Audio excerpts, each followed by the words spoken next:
Ndabasuje kandi mbahaye ikaze mwebwe mwese mukurikirana amakuru n'ibiganiro tubagezaho ahangaha kuri Ihango TV. Ihango TV ni umuyoboro wa YouTube ukugezaho amakuru aba ari kugenda avugwa hirya no hino ku isi, ariko by'umwihariko amakuru yacu akaba yibanda mu burasirazuba bwa Repubulika Iharanira Demokarasi ya Kongo ndetse no hirya no hino mu karere k'ibiyaga binini. Muri aka kanya rero turaje kugira ngo tugende tukurebera amakuru agezweho, aho umutwe wa M23 nyuma yo kwigarurira Kanyabayonga kuri ubu ngubu wamaze no kugera mu tundi duce dukomeye, binavugwa ko benda gufata neza umujyi wa Butembo uri mu mijyi inakomeye hariya muri Repubulika Iharanira Demokarasi ya Kongo. Ni amakuru rero twibanda ku nkuru zanditswe mu binyamakuru, tunarebera hamwe nyine ibigenda bivugwa cyane cyane kuri iyi mirwano. Hari inama karundura yabaye i Kinshasa, turayigarukaho turebe ibyo yavugaga nabyo gatanu kuri gatanu. Reka rero mbere yuko ninjira muri aya makuru nyirizina mbanze nsuhuze mwebwe mwese mutwumva muherereye ku migabane ya kure, yaba abaherereye ku mugabane wa Afurika cyane cyane abo mu Rwanda, muri Kongo, mu Burundi, Tanzania, Kenya, Uganda ndetse n'ibindi bice byose bigize uyu mugabane wa Afurika. Mwese ndabasuje kandi mbahaye ikaze muri aya makuru yacu y'aka kanya. Reka kandi nongere nshimire mwebwe mwese mutwumva muherereye ku migabane ya kure, haba ku mugabane wa Amerika, umugabane wa Aziya, umugabane w'Uburayi. Namwe mwese ndabasuje kandi mbahaye ikaze muri aya makuru yacu y'aka kanya. Ni amakuru rero yo ku itariki 30 z'ukwezi kwa gatandatu umwaka w'ibihumbi 2024. Nkaba rero nkurarikira kujya munsi y'iyi video maze ukareba handitse ijambo subscribe cyangwa se abone, ubundi ukarikandaho. Ntiwibagirwe kandi no gukanda ku nzogera kugira ngo amakuru n'ibiganiro byose dukora umunsi ku wundi bijye bibageraho kandi mu ba mbere. Reka kandi nkwibutse ko ushobora kujya munsi y'iyi video maze ukareba handitse ijambo like ukarikandaho, kanda kuri share usangiza abandi aya makuru. Wibuke kandi no kujya muri commentaire maze usigemo ubutumwa bwawe, utubwire amakuru wifuza ko twagukusanyiriza tuyakugezeho gatanu kuri gatanu, cyangwa se utange igitekerezo. Byose kandi turabisuzuma tukabigenderaho kugira ngo dukomeze kugenda tukugezaho amakuru agezweho kandi aba ari kugenda avugwa hirya no hino ku isi. Amakuru yacu rero reka tuyahere kuri iyi nama idasanzwe yateraniye i Kinshasa, aho yari igamije gufata ingamba zo guhagarika M23 bivugwa ko ikomeje kwigarurira ibice byinshi mu burasirazuba bwa Repubulika Iharanira Demokarasi ya Kongo. Ni inama yateranye ku munsi w'ejo hashize tariki 29 z'ukwezi kwa gatandatu 2024, iteranira ku murwa mukuru w'igihugu cya Repubulika Iharanira Demokarasi ya Kongo, Kinshasa. Ikaba kandi yarayobowe na perezida w'icyo gihugu, Perezida Félix Antoine Tshisekedi Tshilombo, nk'uko byatambutse kuri televiziyo y'igihugu, binatangajwe kandi n'umuvugizi wa guverinoma w'igihugu cya Kongo, Patrick Muyaya. Iyi nama yitabiriwe n'abakora mu nzego z'umutekano, abasirikari bakuru n'abapolisi ndetse n'abaminisitiri. Nk'uko rero byatangajwe n'umuvugizi wa guverinoma Patrick Muyaya, yavuze ko iyi nama yayobowe na perezida wa Repubulika Iharanira Demokarasi ya Kongo, kandi ko yari igamije kurebera hamwe icyakorwa kugira ngo igisirikare cy'iki gihugu hamwe ndetse n'abagifasha bahagarike abarwanyi bo mu mutwe wa M23 bakomeje kubohoza ibice bitandukanye byo mu ntara ya Kivu ya ruguru. Ni mu gihe aba barwanyi b'uyu mutwe wa M23 bakomeje gufata ibindi bice ku muvuduko udasanzwe nyuma yo kwigarurira umujyi wa Kanyabayonga bigaruriye ku munsi w'ejo bundi ku itariki 28 z'ukwezi kwa gatandatu 2024, ubwo nyine hari ku wa gatanu. M23 yakajije umurego wo kubohoza ibindi bice nyuma y'iminsi 2 gusa. Minisitiri w'intebe w'iki gihugu Judith Suminwa yari yatangaje ko ingabo ze ziri kongererwa imbaraga ndetse n'ubushobozi kugira ngo zizahashye abarwanyi bo mu mutwe wa M23. Akaba rero ari ibyo yatangarije mu mujyi wa Goma ubwo yahagiriraga uruzinduko. Yari yabanje ndetse no kugera mu mujyi wa Bukavu, avuga ko yaje muri ibi bice biberamo intambara nk'umuyobozi mushya mu rwego rwo kugira ngo berekane ubushake bwabo bwo kurangiza ikibazo cy'intambara kimaze imyaka irenga 2 mu burasirazuba bwa Repubulika Iharanira Demokarasi ya Kongo. Muri icyo gihe kandi uyu minisitiri yanavuze ko M23 izirukanwa paka isubiye iyo yaturutse. Ibyo bibaye mu gihe M23 kuri uyu wa gatandatu yafashe utundi duce two muri teritwari ya Rubero nk'ahitwa Ruwofa, ahitwa Kayina ndetse n'ahitwa Kirumba, hose hakaba ari muri teritwari ya Rubero, ndetse kandi uyu mutwe wafashe n'inkambi y'igisirikari y'ingenzi cyane ku ruhande rw'ingabo za leta ya Repubulika Iharanira Demokarasi ya Kongo, iyitwa Kasando, ikaba iherereye mu ntera y'ibirometero nka 12 uvuye mu mujyi wa Kanyabayonga.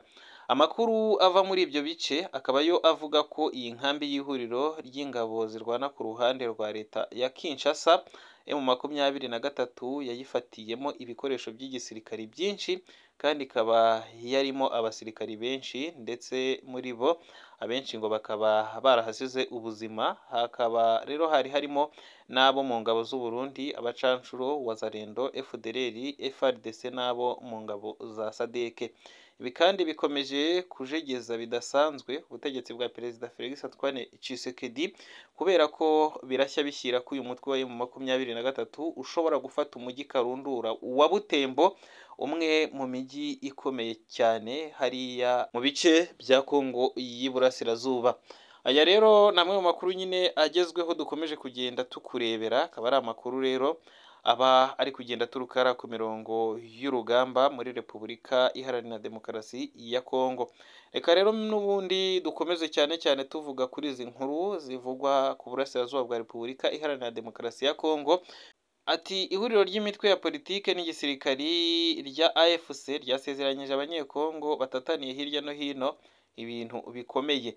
Ni ibikubiye rero mu butumwa buri mu ibaruwa umuhuzabikorwa wa AFC Alliance Fleuve Congo Colonel Nanga yashyize hanze akoresheje urubuga rwe rwa X, aho avuga ko abanyekongo ko bagiye guhabwa umutekano usesuye, ndetse ko n'abahunze bagiye gucyurwa mu gihugu cyabo. Avuga ko ibyo bigiye kuba vuba. Iyi baruwa ndende yayishyize hanze kuri uyu wa gatandatu tariki 29 z'ukwezi kwa gatandatu 2024, itangira yibutsa abanyekongo umunsi w'ubwigenge iki gihugu cya Repubulika Iharanira Demokarasi ya Kongo cyabonye itariki 30 z'ukwezi kwa gatandatu mu 1960. Avuga ko abanyekongo basigaranye inzira imwe ya AFC yo kugira ngo bibohore burundu ubutegetsi yita ko ari bubi bwa Perezida Felix Antoine Tshisekedi Chilombo. Agaragaza ko AFC ari ikubiyemo amahoro na politiki nziza izageza abaturage ba Repubulika Iharanira Demokarasi ya Kongo ku majyambere arambye. Muri iyi baruwa kandi Colonel Nanga yashimangiye ko abaturage batera inkunga AFC, ndetse avuga ko gufasha ingabo za M23 ari ukwiteganyiriza mu bihe biri imbere. Ntiyahwemye kandi kugaragaza ko AFC igikeneye inkunga y'abaturage bashaka kwigobotora ubutegetsi bwa Kinshasa. Ibaruwa ya Colonel Nanga ikomeza ivuga ko AFC iri mu nzira zo guhagarika umutekano muke wakomeje kubera imbogamizi imiryango y'abanyekongo, maze aza kwizeza abaturage baturiye uburasirazuba bw'iki gihugu ko bagiye kuvanwa mu nkambi ndetse no gutahanwa iwabo. Yemeza ko rero ibyo bigiye gukorwa mu gihe gito kiri imbere. Aha yavuze ko abaturage bagiye bashyirwa mu nkambi z'impunzi ari mu nkengero za Goma, n'impunzi zagiye zihungira mu bihugu byo hanze ya Repubulika Iharanira Demokarasi ya Kongo, harimo abahungiye mu Rwanda, Uganda, Tanzania, Kenya ndetse n'ahandi. Ngo ntiyahwemye kandi gusezeranya abanyekongo baturiye intara ya 26, ababwira ko Tshisekedi n'ubutegetsi bwe ko bagiye kwirukanwa ku neza cyangwa se ndetse no ku nabi, ndetse avuga ko ingabo ze zamaze gucika intege. Ibaruwa ya Colonel Nanga isoza ivuga ko ahamagariye abanyekongo guhaguruka n'ingoga bagaharanira demokarasi ndetse no gushyigikira umutwe wa AFC abereye umuhuzabikorwa. Iyi nkuru rero nayo reka tuyinyuremo. Ni inkuru ikomeye ndi kubona ku kinyamakuru Igihe, akaba ari inkuru ivuga ko umutwe wa M23 witwaje intwaro uhanganye n'ingabo za Repubulika Iharanira Demokarasi ya Kongo ufite umugambi wo gufata umujyi wa Butembo mu ntara ya Kivu y'Amajyaruguru nyuma yo gufata umujyi wa Kanyabayonga. Nk'uko rero nari maze kubigarukaho, biravugwa ko Kanyabayonga yafashwe ku gicamunsi cyo kuri uyu wa 28 Kamena 2024 nyuma y'imirwano ikaze yahanganishije abarwanyi bayo mu 23 n'ingabo za leta ya Kongo zari zifatanyije n'ihuriro ry'imitwe ya Wazalendo. M23 yafashe Kanyabayonga nyuma yo gufata utundi duce turimo Miriki ndetse na Kimaka turi mu nkengero zaho. Ingabo za leta ndetse na Wazalendo bari baharinze bahunga berekeza mu mujyi wa Butembo. Umuvugizi wa M23 ku rwego rwa gisirikari Liyetona Koloneli Wiringoma yatangaje ko abarwanyi babo bafite intego yo gufata ibindi bice by'igihugu kugeza i Kinshasa. Ati baturage ni mureke guhunga ibice twabohoye kuko dushaka kugera i Kinshasa, ntabwo mwahora muhunga. FARDC birutse kandi tuzabatsinda.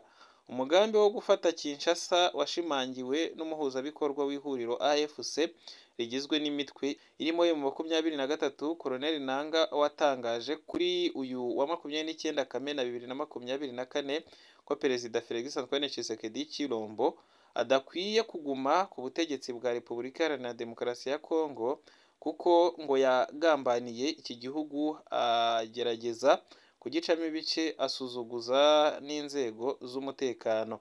Ikinyamakuru Chip Reports cyatangaje ko ubwo abarwanyi bayo mu 23 biteguraga gufata Kanyabayonga, Generali Chiko Chitambwe ushinzwe ibikorwa by'ingabo yasabye abamukuriye muri Kinshasa kumwoherereza abandi basirikari n'ibindi bikoresho, ariko ngo bitinda kumugeraho. Hari amakuru avuga ko abarwanyi ba Wazalendo bazwiho kwihambira bacitse intege ubwo umudahusha wa M23 yarasaga umwe mu bayobozi bakuru babo, ubwo ngo bahise bakwira imishwaro bahunga berekeza muri Butembo.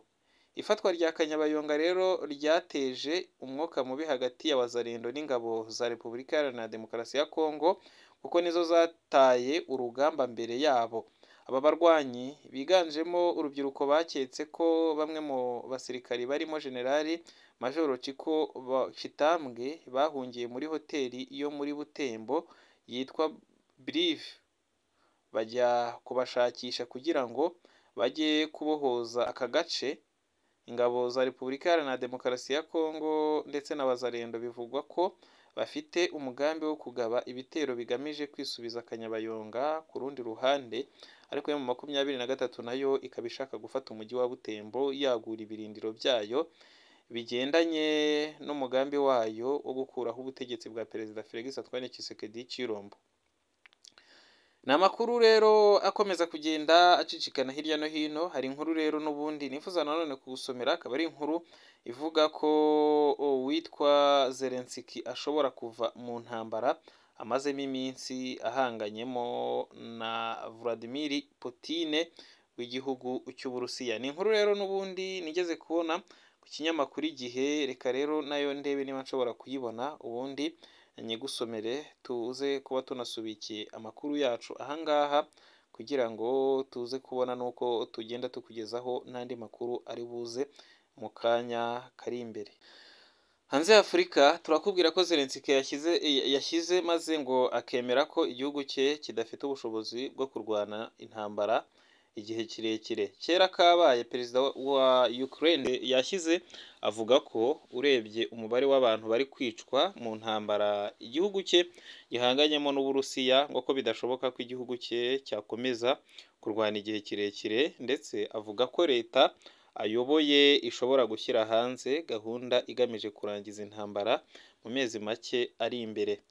Ibi yabigarutseho mu gihe uruhande rw'Uburusiya ruvuga ko muri Gicurasi abasirikari 35,000 bo ku ruhande rwa Ukraine bapfuye baguye ku rugamba, mu gihe muri rusange abarenga 440,000 bamaze kugwa muri iyi ntambara ku ruhande rwa Ukraine.